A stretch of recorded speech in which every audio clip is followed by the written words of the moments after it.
여름에 벌들이 소문에 이렇게 주렁주렁 매달려 있는데 이걸 반드시 없어지도록 해결을 해줘야 하는 건지 아니면 놔둬도 봉분에 이상이 없는 건지 해결해 주셔야 됩니다. 왜냐하면은 사람들이 이제 착각을 하죠. 아, 벌들이 이제 벌통 앞에 쫙 붙어 있으니까 벌들이 엄청나게 많구나. 이제 모르는 사람들은 그렇게 판단하는데 수년 전, 올해는 조금 그래도 괜찮은 편입니다만은 2, 3년, 2년 전에는 그 뭐 벌이 약한 통에 있는 벌집의 벌집 자체가 이제 녹아내릴 정도로 굉장히 더웠어요. 한 40도까지도 올라가고. 그렇게 덥다 보니까 벌들이 이제 선풍 활동을 해가지고 온도를 낮춰야 되는데 그 정도까지 안 되니까 이제 나와버리는 거예요. 나오면은 벌들의 세계는 이제 태어나서 1일차부터 한 18일까지 이제 육아하고 막 이런 역할 분담이 다 돼 있지 않습니까? 그리고 19일 이후부터 18일, 19일 정도는 이제 집 지키는 일을 하고, 근데 그 이후부터는 이제 밖에 나가서 꿀 가져오고 화분 가져오고 해야 되는데 그런 역할 분담의 체계가 깨지게 됩니다. 나와 있으면. 그러면은 어떤 문제가 발생하냐면 육아를 해야 될 벌들이 밖에 나와서 다 쉬고 있는 거예요. 너무 더워서. 그러면 봉판이 관리가 되지 않기 때문에 바로 나타나는 현상이 부조 증세가 바로 나타나기 시작합니다. 질병이 바로 발생하게 됩니다.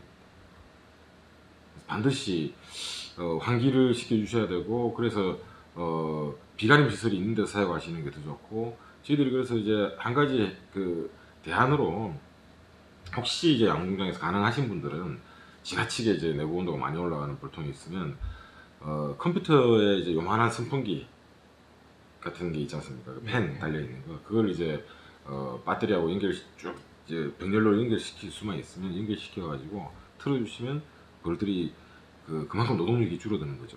환기가 되니까. 그렇게 하는 방법도 저희 대안으로 제시한 적이 있습니다. 그거랑 관련해서 이제 하나 더 질문드릴 게, 네. 개포천을 덮잖아요. 네. 이 주장이 두 개가 있더라고요. 어떤 분들은 한여름에도 개포천을 꽉 덮어서 이 온도가 유지되도록 도와줘야 된다. 그래야 일벌이 이 환기 노동을 안 한다. 또 어떤 분은 개포천을 접어주거나 해서 자연 통풍이 되도록 해줘야지 벌통 내부 온도가 낮아지는 데 도움이 돼서 오히려 노동을 덜 한다. 두 가지가 있던데 이거는 뭔지. 일단 처음 말씀하신 개포를 다 덮어줘야 된다 하시는 분은 뭐 굉장히 그늘도 있고 뭐 그러신 분일지도 모르겠습니다. 제가 봤을 때는 그게 아닌 뭐 일반적으로 햇빛도 잘 들고 뭐 이런 상태에 있는 데 같으면 개포를 접어줘야 됩니다. 접어줘서 환기를 시킬 자연적으로 환기가 되게끔. 그리고 가장 이상적인 건 벌통을 놓을 때 아예 그러니까 벌통에 이제 기울기죠. 한 5도 정도가 앞쪽이 조금 기울어지게끔 이렇게 경사가 살짝 지게끔 하시면 훨씬 더 환기도 잘 되고 벌 노동력도 줄어들고 오염물질 배출도 쉽고, 그래서 벌들이 이제 노동을 많이 안 하니까 오래 살고 자기 원래 해야 될 역할들을 충실히 하는 거죠. 혹시 개포천을 접는 기준이 있나요? 얼마나 접는? 저희들은 그러니까 한 모서리를 이렇게 접어줍니다. 그러니까 확 다 열 필요도 없습니다. 사실은 거의 대부분의 벌통이 이제 환기구도 다 있고 하기 때문에 그렇게 합니다. 보통 우리가 그래서 처음 하신 분들 입장에서는 이제 아마 그분이 제가 생각하기에는 분명히 이동 양봉을 안 하시는 분 같습니다. 개포를 덮어줘야 된다고 하시는 분들은 만약 이동 양봉할 때 개포를 그렇게 덮어줘서 이동하면 벌들은 다 죽습니다. 푹 쪄가지고 죽어버리죠. 그만큼 환기가 안 된다는 얘기입니다. 그래서 보통 이동 양봉하실 때는 아예 절반 이상 접든지 아니면 모퉁이만 이렇게 한 모퉁이만 우리 비행기 접듯이 한쪽만 딱 이렇게 접어주시면 뭐 환기가 되니까 이제 열이 빨리 이제 밖으로 나가는 거죠. 그래서 접어줘야 됩니다. 사실 접이 있는 쪽으로 접어주시는 게 좋습니다. 요거는 제가 좀 들었던 건데 원래 알고 있던 지식과 달라서 그런데 일벌 애벌레가 처음 3일 동안 먹는 게 로얄 젤리가 아니라 일벌 젤리라는 다른 성분의 젤리라고 말씀하신 분이 있는데 맞나요? 자, 이제 요거는 사실 성분 검사를 좀 해봐야 됩니다. 생리 상태 관련해서. 근데 저희들이 이제 간략하게 그러니까 간단하게 생각을 해보면 알 수 있는 부분인데, 자, 그 질문이 그 다음 질문하고 또 연결시켜서 볼 수밖에 없는 질문인 것 같습니다만은, 벌들은 이제 여왕벌을 생산할 때는 왕대는 세 가지가 있습니다. 갱신왕대, 그다음 갱신왕대는 왕이 지금 있긴 있는데 이 왕의 상태가 별로 안 좋아서 이 왕을 바꿔야 되겠다. 그래서 체계적으로 이제 왕을 만드는 거죠. 더 훌륭한 왕으로. 그래서 갱신왕대 이건 밑에 달립니다. 이렇게 벌집 밑에 이렇게. 그리고 그 벌집 밑에 달리는데 이제 그래서 일벌들이 이제 알을 옮겨와 가지고 거기다가 이제 그 하는 거고. 분봉왕대라고 또 있습니다. 분봉왕대는 이제 이게 우리 식구가 너무 많아서 이제 구왕이 이제 분봉을 해야 되겠다. 똑같습니다. 이것도 밑에다 이제 왕대를 답니다. 체계적으로 이제 관리를 하겠다는 거고. 이런 갱신왕대를 달았을 때 왕이 나왔을 때 왕이 생각했던 것보다 훌륭하지 않다. 왕대를 많이 다는 이유는 나온 왕이 시원찮으면 그 다음 왕을 지켜봐야 되기 때문에 이제 그렇게 하는 거예요. 왕이 나왔는데 약간 그 구왕에 비해서 좀 불확실하다 이게 잘할 수 있을지 없을지. 그러면 애들이 가만히 있습니다. 일벌들이 신왕은 삐삐 소리 내면서 자기가 나왔다는 걸 신호로 보내고 그럼 구왕하고 만나죠. 그래서 싸웁니다. 그래서 싸워서 살아남는 왕이 자기들 왕이에요. 이제 이게 갱신왕대의 특징이고 분봉왕대는 이제 신왕이 나올 때까지도 안 나가는 경우도 있고 산란만 해놓고 나가는 경우도 있고 이제 그런 이제 분봉왕대는 예측할 수가 없는 거죠. 사실 밑에 달긴 하지만 그 다음에가 이제 이 로얄젤리 관련된 내용하고 이제 일맥상통하는 얘기인데 변성왕대라고 봉판에 이렇게 주렁주렁 달리는 게 있습니다. 이게 산란된 알이었고 이미 왕은 갑자기 없어졌고 그래서 왕을 만들긴 해야 되겠는데 유충이 이제 좀 어느 정도 큰 거밖에 없고 그러면 이제 그 방을 넓혀서 인위적으로 이제 왕대를 만드는 거죠. 자 거기에서 이제 분명히 아셔야 되는 게 그렇게 인위적으로 왕대를 만든 경우에는 왕이 보면 상태가 썩 좋지 않습니다. 그래서 변성왕대에서 나온 왕은 그 보통에서는 또 한 번에 왕이 갱신되는 경우가 많습니다. 자기들 식구들을 이제 유지하기 위해서 왕을 임시로 만든 거지 이 왕을 끝까지 쓰려고 만든 건 아니거든요. 일벌들 입장에서 왕은 소모품입니다. 소모품. 네, 그래서 그렇게 하는데 그 이후로 생각해보면 이제 얘들이 체계적으로 여왕벌로 키우기 위해서 왕 방에서 이렇게 로얄젤을 주면 양질의 로얄젤을 많이 주게 되는 거죠. 그걸 먹고 자란 여왕벌은 이제 충실한 여왕벌이 되고 실제로 저희들이 실험적으로 봤을 때도 그 다음 질문에도 이제 똑같은 질문이 있어가지고 말씀드리는데 실험적으로 봤을 때도 1일령차, 2일령차를 가지고 이제 왕을 생산해서 비교해보면 능력치가 절반 정도 차이가 납니다. 그러니까 일벌들이 아주 깨어나자마자 왕으로 키우려고 했던 거하고 차이가 확연하게 난다는 얘기는 로얄젤의 성능이나 품질이 다른 거죠. 사실은 양도 차이가 나는 거고. 그래서 이 충할 때는 왕을 만들 때는 제일 어린 충을 어떤 분들이 그렇게 얘기하시는 분들이 있습니다. 실제로 토종벌 하시는 분들이 특히나 그렇게 많이 하시는데 얘기를 그렇게 하시는 분들 계신데 아니 강의할 때 보면 로얄젤을 3일 먹는다며 그러니까 3일 동안 로얄젤을 먹으면 좀 큰 충 옮겨도 관계없는 거 아니냐. 관계가 있습니다. 다른 거죠. 영양분 자체가. 그럼 이제 꼭 로얄젤리다 일벌젤리가 구분을 하기는 힘들지만 네. 시간이 지날수록 먹는 젤리의 성분의 차이가 생기고 그렇죠. 이제 발육을 했을 때 몸의 차이도 생긴다. 그렇죠. 소비가 묵어서 까매질수록 네. 산란을 잘하고 새로 지은 하얀 소비에는 산란을 잘 안 한다는데 거짓말입니다. 거짓말인데. 그건 벌 상태에 따라 다른 거지. 구소비라서 산란을 잘하고 뭐 신소비라서 산란을 못하고가 아니라 저는 신소비에서 산란하는 게 사실 훨씬 더 벌이 이제 사실은 이걸 뭐라고 표현하죠? 제일 좋은 건 새소비에서 한 번 산란하고 두 번째 산란하는 게 제일 좋습니다. 왜냐하면 벌집을 지을 때 프로폴리스 같은 것도 같이 이제 많이 묻혀가지고 지어놓고 그리고 색깔이 그래서 조금씩 까매지기 시작을 하는 거고요. 그리고 또 이 고치를 짓거든요. 꿀벌도. 벌집 안에서 고치, 그러니까 누에처럼 실크로 고치를 짓습니다.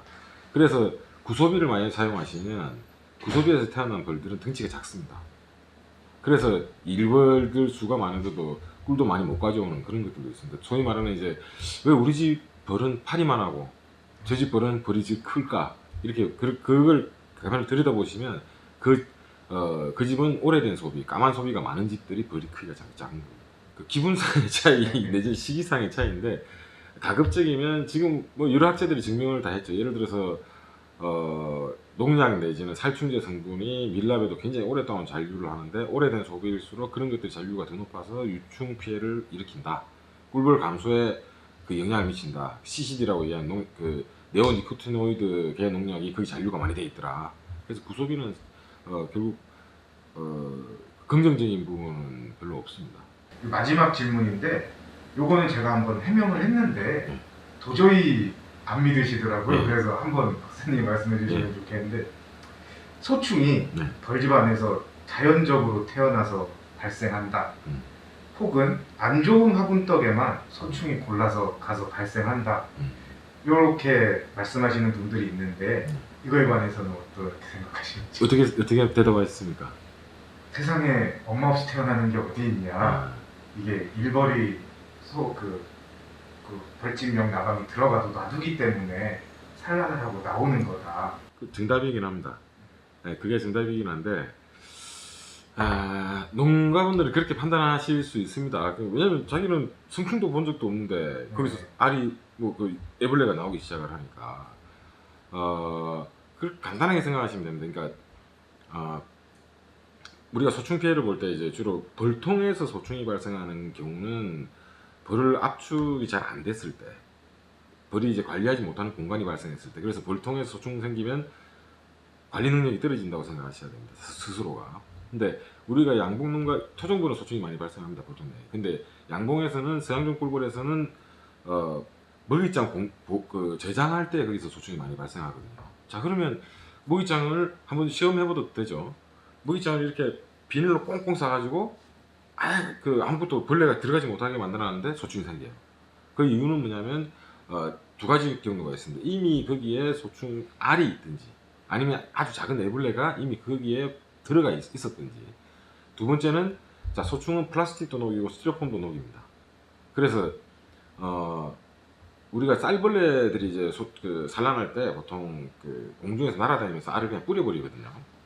그렇게 하면서 분명히 밀봉된 가자봉지에서 안에서 막 나와요.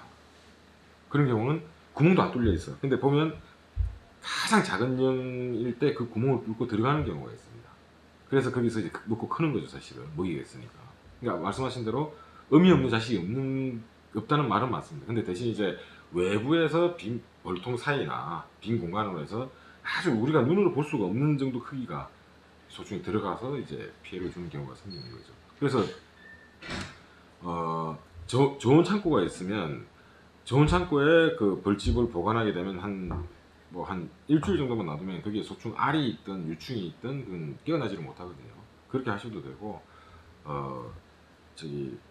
주정을 이제 흥건하게 이제 묻힌 솜을 넣든지 주정을 스프레이 해줘가지고 벌집에다가 그래서 김장용 비닐 그걸 꽉 밀봉하게 해놓으시면 또 충은 죽고 그렇게 합니다. 그래서 말씀하신 대로 외부에서 들어가는 경우가 거의 대부분이고, 그리고 이제 그런 경로를 통해 들어간 것들이 이제 깨어나서 애벌레로 이제 우리 눈에 보이게 되는 그런 거죠. 이 질문을 제가 거의 한 20개 가까이 드렸는데 대답해 주셔서 정말 감사드립니다. 제가 또 이런 기회가 언제 있을지 몰라서 무리한 부탁이지만 좀 괜찮습니다. 제가 아는 만큼 다 알려드리는 게 당연하죠. 네, 감사합니다. 마지막으로 혹시 힘내라는 인사 한마디만 연봉하시는 분들한테.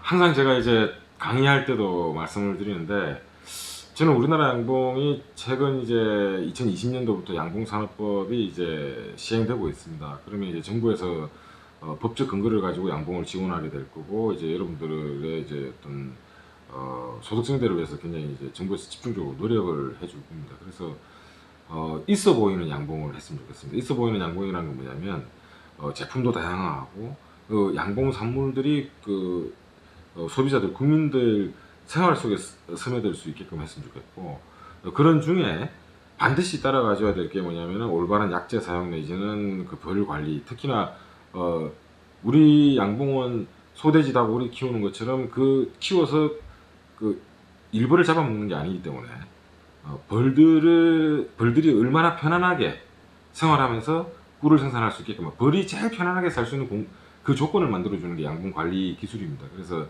외국에서 이제 흔히들 우리 이제 학자들끼리는 이제 공용어 자체가 뭐냐면 비랭귀지, 그러니까 벌이 말하는 언어를 이해를 하셔야 되는 게 가장 중요합니다. 그래서 벌이 이제 하는 행동에 따라서 뭐가 불편하구나, 뭐가 내가 어떻게 해줘야 되겠다는 거 이제 이해를 해주셔야 되는데, 그런 의미에서 양봉 산업은 노동 집약적인 산업이 아닙니다. 굉장히 기술 집약적인 사람입니다. 기술이 높은 사람이 더 많은 생산물을 생산하게 되니까 기술을 많이 축적하셔가지고 지금 좋은 기회입니다. 양봉산업법 때문에 이제 지원이 많이 될 테니까 좋은 기술을 발휘할 수 있는 기회도 잡으시고 있어 보이는 양봉을 할 수 있게끔 좀 노력했으면 좋겠습니다. 파이팅!